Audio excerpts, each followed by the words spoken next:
Hey, yo, what it do, family? This is Ayyooj. Watch this. So, we're back with another video here, man. We're here with 50 most painful punishments in the history of mankind. Wow. They must got a lot of, punishments back then. They must have did. It must have been painful as shit. But I don't know. But we about to find out today. 50 of them. So, being ripped apart from the inside by giant wooden stakes, having your body blown to pieces by a gunpowder cannon, being relentlessly tormented by Barney the purple dinosaur. What the Those fuck? are just the humane ones. Welcome to the 50 worst punishments in the history of mankind. Number 50, bastinado. Sometimes you just need to accept defeat, especially when the soles on those feet are being vigorously beaten. Also known as falaka, and the simple, straightforward foot whipping, this brutal punishment is exactly what it says on the label. A knotted cane is lashed against the soles of the victim's feet. Because of the sensitive nerve endings on your soles, if the punishment is applied too brutally, it can leave you hobbling for the rest of your life.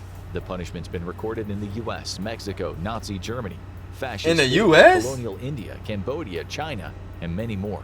It was so Can you just imagine somebody just got your feet chained up and they just beating the shit out your feet? Like, oh my God. Oh. That's just, damn. My toes and shit be like this, man. Like, my toes would be all fucked up. Like, oh, dude. Ooh. God, hell no. Historically widespread that it even made it into a Shakespeare play, As You Like It, the works of Mark Twain, and Mozart's The Magic Flute. And we're sad to tell you that there is evidence of it still being practiced today in a number of African and Middle Eastern countries. Number 49, the scold's bridle. Making you feel horrific pain and humiliation just for being a woman who spoke back? That's what the point of the mask is. From the 16th to the 19th century, all throughout Europe, if a woman was accused of being a scold, which could just mean blaspheming, gossiping, talking out of turn, being rude, or just annoying a man, she might be sentenced to the scold's bridle. It's a metal cage fitted around the victim's head with a spiked metal gag that depresses the victim's tongue and prevents them from speaking. If this didn't seem excessively cruel and dehumanizing enough, women wearing the bridle would often be paraded around town so their neighbors could mock or even throw things at them for fun. This won't be the last time you hear that happening in this video. That's fucked up. Number 48, That's the Spanish fucked up. donkey. If this donkey takes you for a ride, you might be able to do an uncanny impression of a wishbone afterward. Also known as the chevalet and the far more boring wooden horse. Come on guys, give us some creativity. This unholy device was actually a common fixture by the Holy Inquisitions from the 12th century and beyond. It even saw use as recently as the American Civil War. So what exactly did this horrible thing do? It looks like a minimalist wooden horse with a sharp edge on the top that victims would be forced to straddle, with the sharp edge being positioned between their, well, there's no more elegant way to say this, their butt cheeks. They'd be forced to sit there for hours or even days as they're interrogated, with weights being placed on their feet to make the torture even worse. Those who didn't bleed to death on the donkey or pass away from infection. Hell nah, dude. So they put chains on the nigga's ankles, bro, and you just gotta sit on this shit. And that shit going straight in your ass. Pause. Oh my God. That shit nasty as fuck. Dude, hell nah. I could not do that shit, bruh. Hell nah. Fuck that. Fuck that, dude. Take me out. Take me out. Would spend the rest of their lives with annihilated genitals and an inability to not walk like John Wayne. There are even accounts of American hero Paul Revere sentencing people to sit on the Spanish donkey. What the heck, Paul? Number 47, the pillory. While this wooden monstrosity wouldn't split your butt in two, it would put you at the mercy of all the worst people in your town. If you were convicted of a petty offense, you might have found yourself bound by the neck and hands in an elevated wooden structure in a public place. Your head and facial hair shaved, you'd be a public display of embarrassment, which all the locals could attend to as they pleased. Whether it was throwing rotten vegetables, feces, or even physically assaulting you. Damn. If you're thinking, wait, isn't that the stockade? That's a common misconception. The pillory binds the head and neck, and the stockade binds the feet. Post-1800, it was mainly a punishment for perjury. Thankfully, the use of this barbaric device is confined to the distant past, except in Delaware, where it was only abolished in 1905. Number 46, thumb screw. We'd give the ingenuity of this torture instrument 2 big thumbs up if our thumbs still worked. Owing to the cruelty of early modern Europe, this miniature vice, with, as the name suggests, a screw mechanism, was designed to slowly but surely obliterate the bones in a victim's thumbs. Sometimes, if the designer was feeling particularly sadistic, they might include spikes that punctured the nails before they crushed the bones. But we know what you're thinking. What if my intended victim has already lost their thumbs? Luckily, variations of the thumb screws have been made that destroy the big toes, and also ones that can crush all 5 fingers on a hand. Variety is the spice of life. Number 45, Yakuza finger removal. Life in organized crime might seem glorious, but in Japan, if you mess up, it'll be your little piggies that are getting the chop. Known as yubitsume, or finger shortening, under the honor system of the Japanese Yakuza, if you mess up, you might need to reclaim your standing by removing the top joint from your pinky finger with a razor-sharp tanto knife. The removed digit portion will then be respectfully mailed to Oyabun, the family boss of a particular syndicate the short-fingered gangster works for. It's kind of like a YouTube apology video, but slightly less embarrassing. Bro, just imagine, man. Just fucking imagine, like, you do some wrong shit down there, man. Your fingers get cut off, bro, and mailed back. Nigga, like, hell the fuck no, bro. Hell the fuck no. Like, my fingers getting cut the fuck off, bruh. Like, nah, I need these motherfuckers. Hell nah. I do no wrong down there, bro. 44, the brazen. I couldn't do that bullshit. If you don't fuck like getting that. roasted to death, then move. Fuck. The brazen bowl of Phalaris was a possibly apocryphal method of execution created by Paralaus, the Athenian engineer, for the cruel dictator named, you guessed it, Phalaris. But this decision ended up being rather perilous for Paralaus in the end, as he ended up being its first victim. The metal nightmare allegedly worked by trapping the victim inside a giant bronze bowl and lighting a fire beneath it. Hell Slowly, no. the victim would get cooked inside, and the smoke of their burning body would jet out of the brazen bull's nostrils. Damn. And the echoing screams of the victim would sound like the bull's roars. And yes, Phalaris did, as legend goes, see fit to use the bull's creator to take it for a spin. There's a lesson about karma in there. Number 43, Strapado.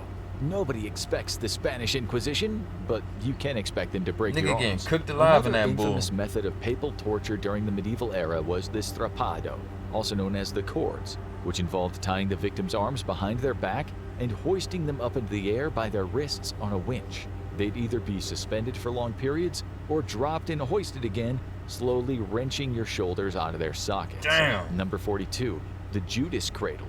Fair warning, this one is gonna make you clench. This is another alleged favorite of the Inquisition, a pointed triangular block of wood on a raised wooden structure which the victim would be positioned on with the tip of the pyramid sticking up their rear end. As the torture progressed, weights would be tied to their feet to send the point further into their body, slowly mutilating them to death. It'd make you clench. Number 41. Oh shit. Oh shit.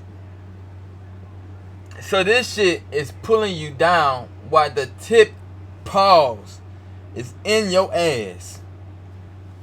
Pause, man. Oh, hell nah. Hell nah. Fuck that shit. Oh my god, dude. Hell no. I'm glad we ain't got that shit now. Fuck that. Fuck that shit. Hell the fuck nah. Could y'all do that shit? Like, man, back then I'd be the most good boy on the street. Man, fuck that shit. I wonder how many people died off that shit. Hell nah. Impalement. Because we're not done terrorizing your chocolate starfish just yet. Perhaps most famously used by a certain Wallachian monarch, Vlad the Impaler, there were 2 ways an impalement would go down. If you were lucky, a pointed stick would be forced through your abdomen, killing you with blood loss. If you were less lucky, a rounded pole would be shoved up your anus, and your own body weight would force the pole further in, slowly displacing your organs and killing you with massive physical trauma. Doing this is the kind of thing... Back then, it seemed like it was a lot of ass play. Like, killing you on punishment. the punishment seemed like it was a lot of ass play, low key though. I don't know, man. Pause, man. Pause, but it seemed kind of weird though. If we keep hearing some more of this shit, I'm start putting this puzzle together. I don't know. Thing that might make people in the future think you're a literal vampire. Number 40, flogging. A true nightmarish classic. People just beating the living hell out of you. Perhaps one of the most common forms of corporal punishment in history is flogging a person with either blunt instruments or a whip. It'd be impossible to list all the ways that flogging's been used to punish people throughout history, but maybe the most recent and infamous is the use of flogging by whip on black slaves in the United States and abroad. Just because it's less elaborate than something the Inquisition might do doesn't make it any less upsetting. Number 39, cannon execution. This one will blow you away. Also known as blowing from a gun, this barbaric form of execution came into use almost as soon as gunpowder cannons came into prominence. It's most commonly associated with the oppression of India by British colonial powers. Victims would be tied to the front of cannons with their bodies up against the barrel, and the cannon would be fired, blowing the victim to pieces. Damn. In some cases, when grape shot was used, the shot was fired through the bodies of the victims and ended up mutilating the spectators. Given that they were turning up to watch an execution, we can't say we feel that bad for them being in the splash zone. Fuck y'all, Number man. 38, hanging. But damn. A quick but undignified death. Hanging is one of the oldest and most simplest methods of execution. All you need is a rope and a strong elevated platform. The victims would die of a broken neck in the best case scenario, and asphyxiation in the less ideal case. But while this death could often be quick, there are some humiliating post-mortem side effects. Not only are the people executed by hanging liable to void their bowels at considerable speeds, but if someone with a penis dies by hanging, they've got a decent chance of developing a death erection, also known as a terminal erection, and angel lust. Hanging really is a hard way to go. Number 37, the disco. Described as torture light by some, anyone who's been detained at a CIA black site might have been subjected to a 24-hour rotation of music played at ear-splitting volumes. In case you're wondering, the track lists include Metallica, Queen, and even some songs from the Barney and Friends soundtrack. What the fuck? That's torture enough at normal volume. Number 36, Mazzatello. Just imagine, man, you dying from the sound of Barney. Like, like Barney really killed you. You listened to too much Barney and fucking drove you crazy. Like, damn, man, that's fucked up.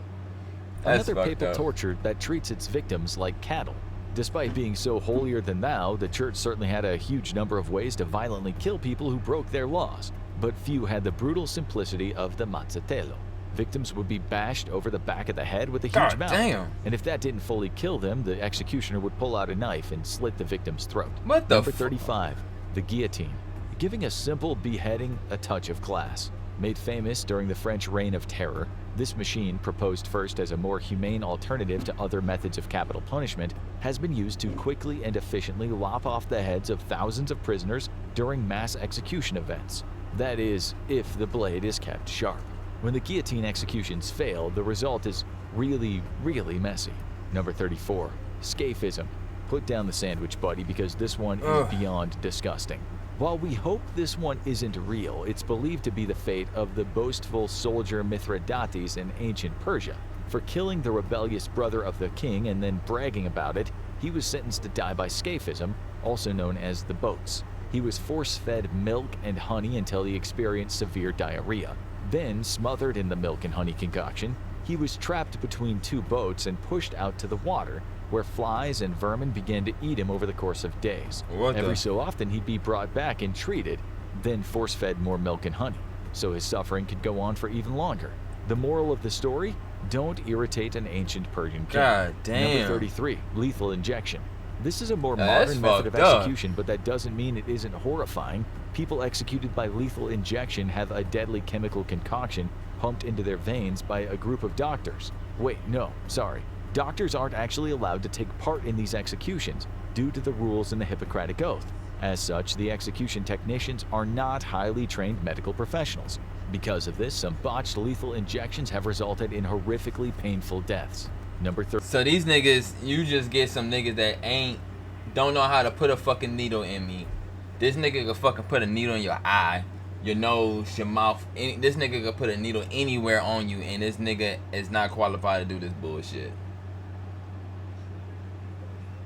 Fuck no. Like, what the fuck? Man, hell nah, man. Just give me a gun. Let me just take myself out right now. Fuck that. Hell nah. Nah, that's fucked up.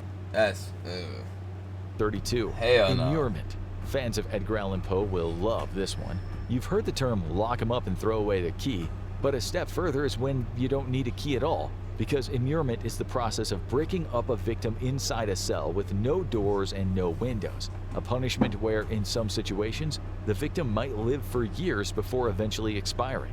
What kind of monstrous crime would warrant this kind of punishment? Ancient Roman virgin priestesses, known as Vestal Virgins, would be bricked up forever if they broke their vows, which doesn't really feel proportional if you ask us. Number 31. Gibbeting. Picture a scold's bridle, but it's over your entire body, and you're gonna die in there. The device, known as a gibbet, is a particularly cruel form of public execution. Criminals would be locked away in this full-body cage and left to hang in place until they died of thirst or exposure to the elements, at which point their bodies might be left there to rot and be pecked at by birds. Number 30. Mobile execution units. This nasty little innovation in state-approved death from the People's Republic of China is to execution what food trucks are to traditional restaurants. As a way of making capital punishment as efficient as possible, these four-man crew buses drag their victims inside, execute their victims by lethal injection, and harvest their organs for donation. It what the fuck? Nightmarish, but there's no denying that its execution elevated to maximum productivity.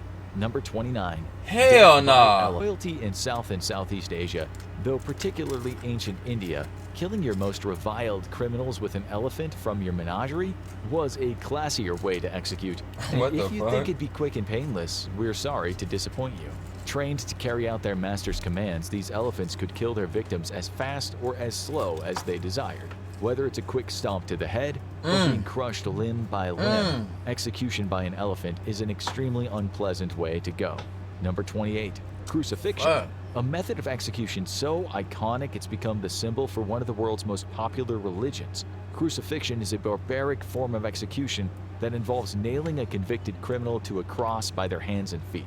There are some variations to this method of execution, but generally, the victim would be left to suffer up on the cross until they died of exposure, thirst, or succumbed to their injuries. It makes getting hanged in the gibbet look positively pleasant.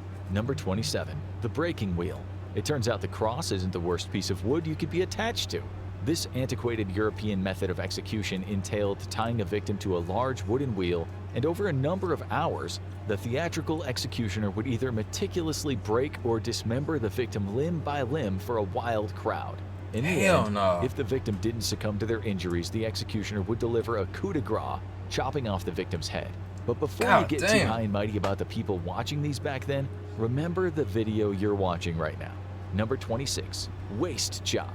If you ever worry you're spending too much money on shoes and pants, then maybe the waist chop would be a blessing in disguise. This ancient Chinese art will render your body into two parts, because this method of execution is exactly what it sounds like.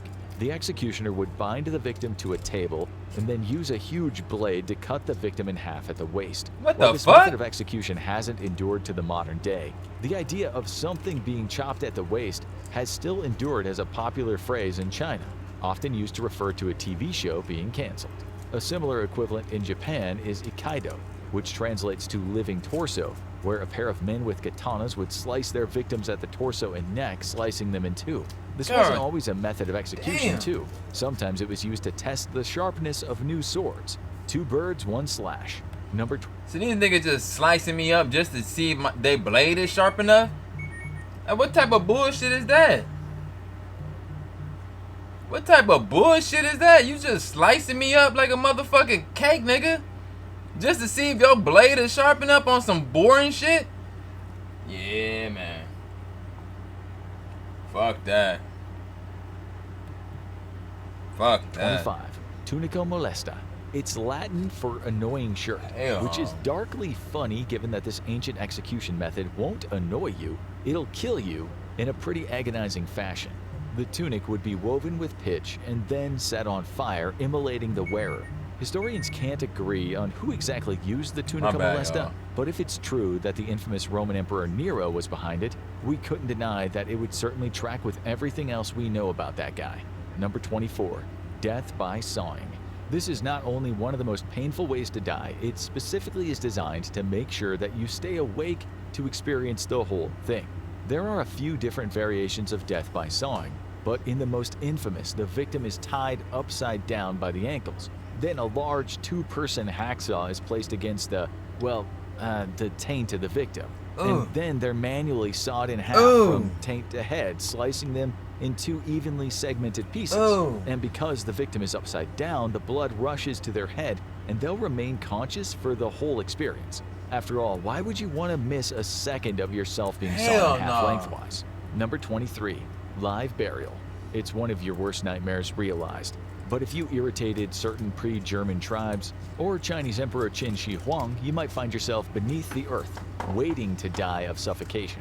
It's not exactly a complicated way to kill somebody, but it certainly feels plucked from your darkest ideas of how you might slide off the mortal coil.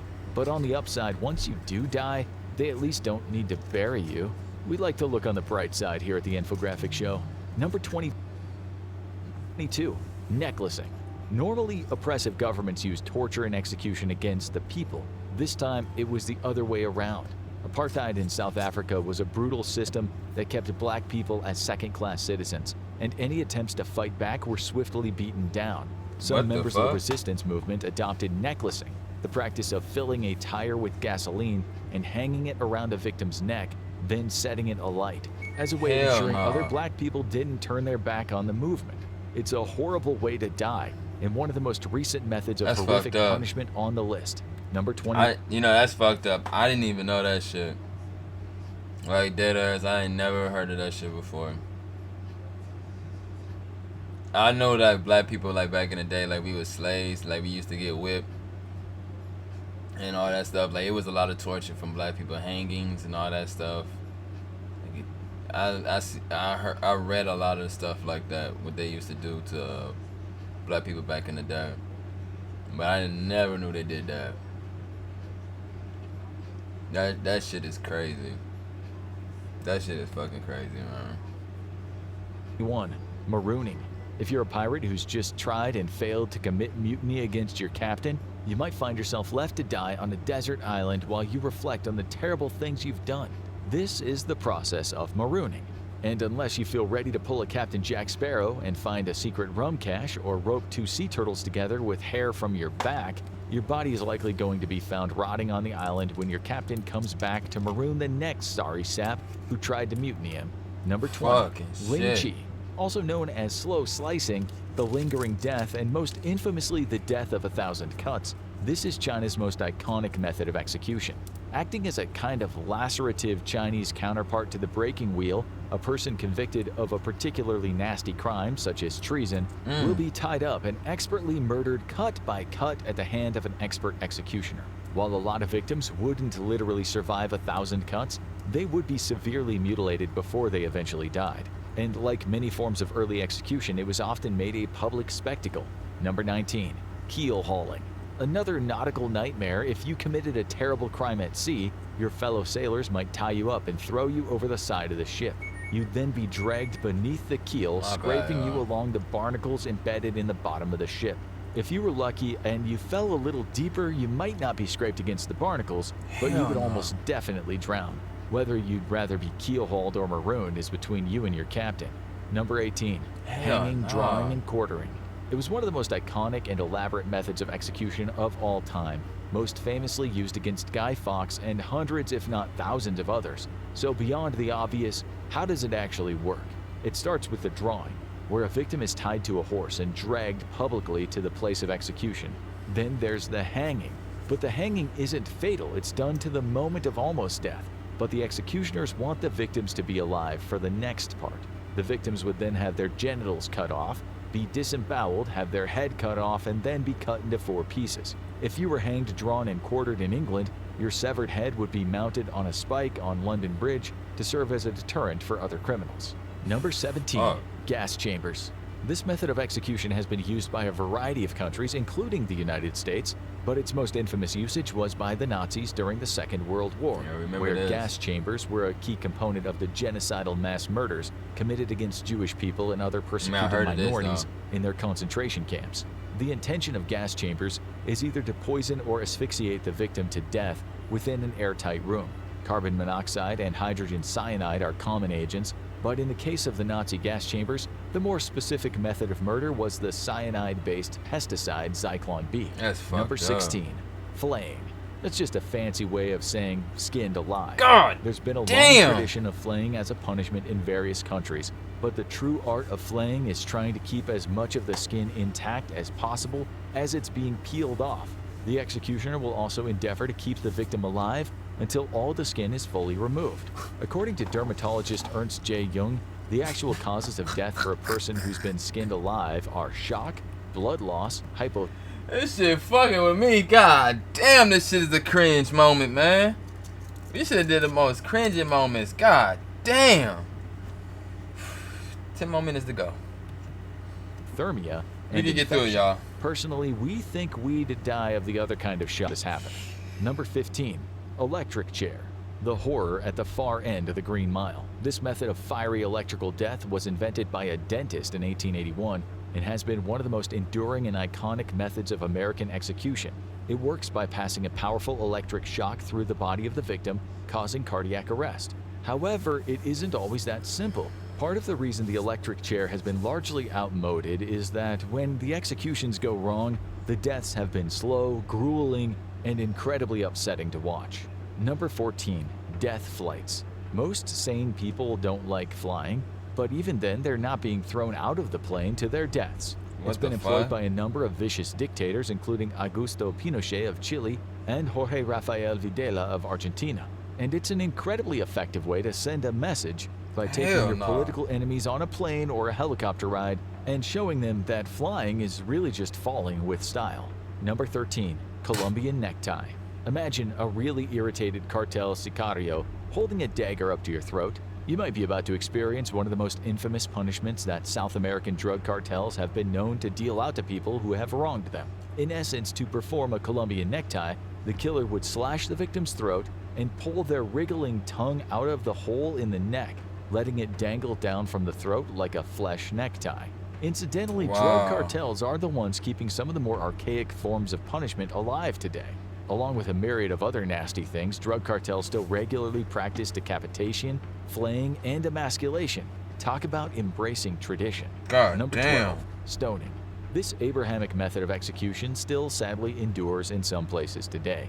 Typically reserved for crimes of a religious nature, people sentenced to die by stoning would either be bound or even partially buried, at which point a crowd of people, each taking a stone, will throw them at the victim until they're bludgeoned to death. In a famous Bible story, Jesus even pointed out the hypocrisy of stoning, preventing an angry mob from stoning someone by saying, "Let he who is without sin cast the first stone." Sadly, this same hypocrisy has rarely stopped people from engaging in the act in real-life instances throughout history. The Japanese had their own particular brand of ritualistic stoning called ishikozume, where the victims would be buried up to their waists before being stoned to death. Number 11. Execution by firing squad. The 21-gun salute is a great military honor unless those guns are all pointing at you. Execution by firing squad is a form of capital punishment often used by various historical militaries during wartime as a punishment for crimes like desertion and mutiny. And there are typically some pretty strict rules and regulations around conducting these kinds of executions. Multiple soldiers fire their weapons at once, so the responsibility for the killing shot doesn't fall on one person. The soldiers would also often be instructed to aim for the heart so as to not mutilate the face of the person being shot. It feels barbaric, but it's honestly one of the quickest methods of death on this list. However, in some cases there might be downsides for the victim's family beyond just losing a loved one. Certain governments that have executed criminals by firing squads may charge their family a bullet fee, where they're made to pay for the bullets used to kill their relative. Damn. Number 10. Burning. Wait a minute, you telling me you killed my people by shooting gunfire at this nigga, and then you hit me with a bill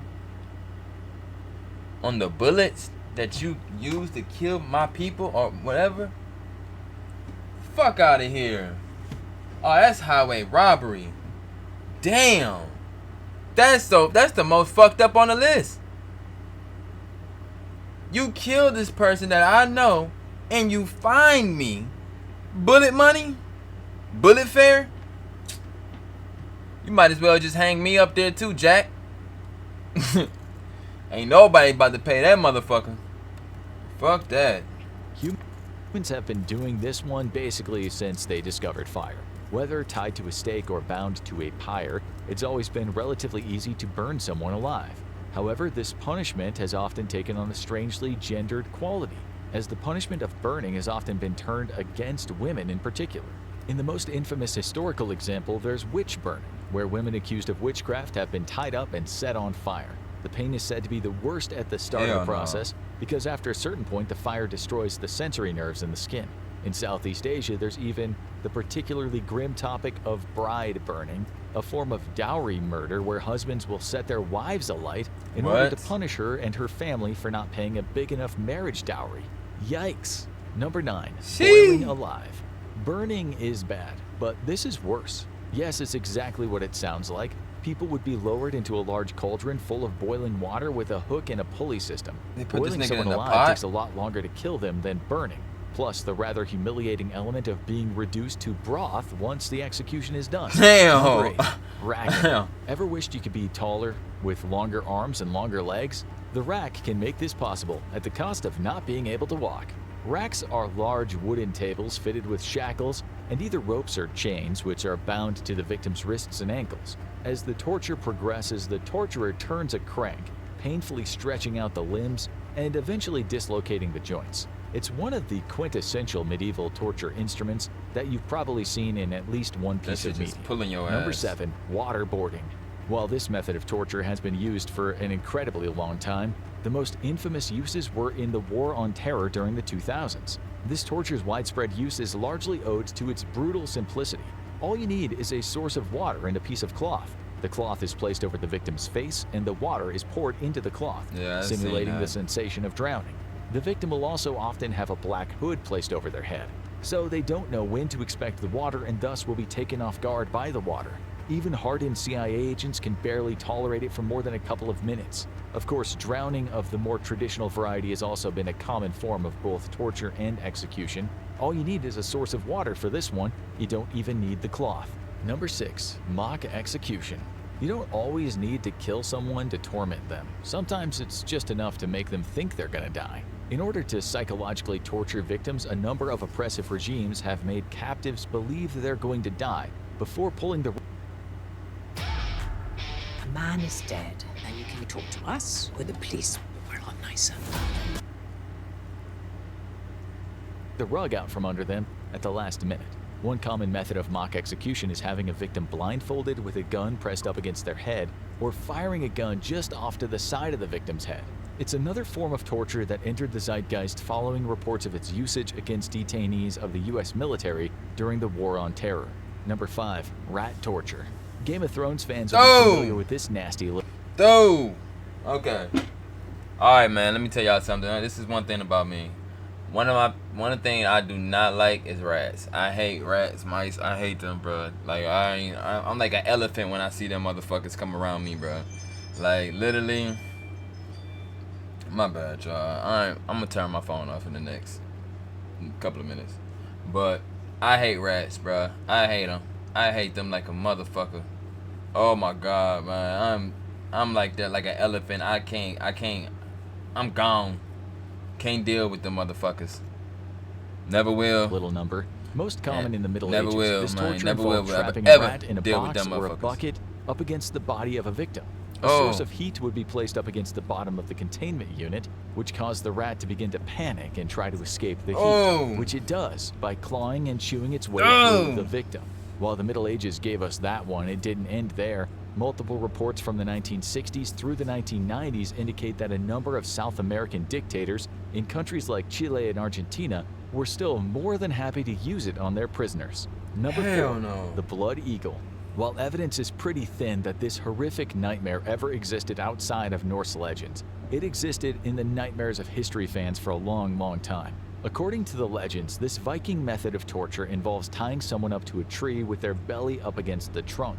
The torturer would then slice into the victim's back, cracking through the ribs and pulling the lungs out of the body cavity so they rest against the back like a pair of fleshy wings, a blood eagle. Yeah, we hope this exists just as a legend too. Number 3, white torture. No, we don't mean listening to Vanilla Ice's discography. We mean a horrifying form of Iranian psychological torture inflicted on political dissidents. To understand this torture though, you first need to understand something about psychology. The human brain requires new stimuli, and in the absence of new stimuli, it will create its own. It's why your face starts to look a little strange when you stare at yourself in the mirror for too long. White torture takes this phenomenon to logical extremes, trapping a victim in a completely white room where the lights are kept at full intensity 24 hours a day. Even the guards, whom the victim would rarely see, would dress in completely white costumes. Over time, the sheer level of psychological boredom coupled with stress and sleep deprivation would result in hallucinations and psychosis, torturing the prisoners in a hell of their own making. Number 2, the pear of anguish. This elegant but horrifying little device, also known as the choke pear, was designed to expand out like a flower as the crank on its back was twisted. It wouldn't kill the victims, but this singularly unpleasant device expanding in your throat was sure to leave you with traumatic memories for the rest of your life. Though sadly, the mouth was not the only orifice that the pear of anguish was used to torment. And of course, number 1, the head crusher. For our money, this is one of the gnarliest punishments of all. Picture a nutcracker, but for a human head rather than a delicious walnut. Formed of a large metal crushing implement attached to a crank, the torturer would slowly crank the head crusher and increase the tightness of the device around the victim's skull. If it was cranked all the way, you could expect to see your brain splattered all over the wall. But even if you survived, you'd probably be doing it with a deformed skull and face for the rest of your life. Wasn't the past lovely? Which method of punishment horrified you the most? Holy shit. Oh shit. Yeah, all of them. All of them was fucking, fuck that. What? If I had to pick one, I probably would say that head crusher shit, that rat shit. Put me up against a cannon and having them goddamn ninjas just slice me up for boredom. Like, oh fuck. I hope they ain't still doing this shit now. Fuck that. But y'all tell me which one y'all think was the most painful punishment. I'd like to hear what y'all think about this one. Shit, I named mine, but to me, all of them. Fuck that. Fuck that shit. But man, like we always do, man, this was a good video. And like we always say, like, comment, subscribe, and share this bad boy. And always, peace, y'all. That shit was cringing as fuck.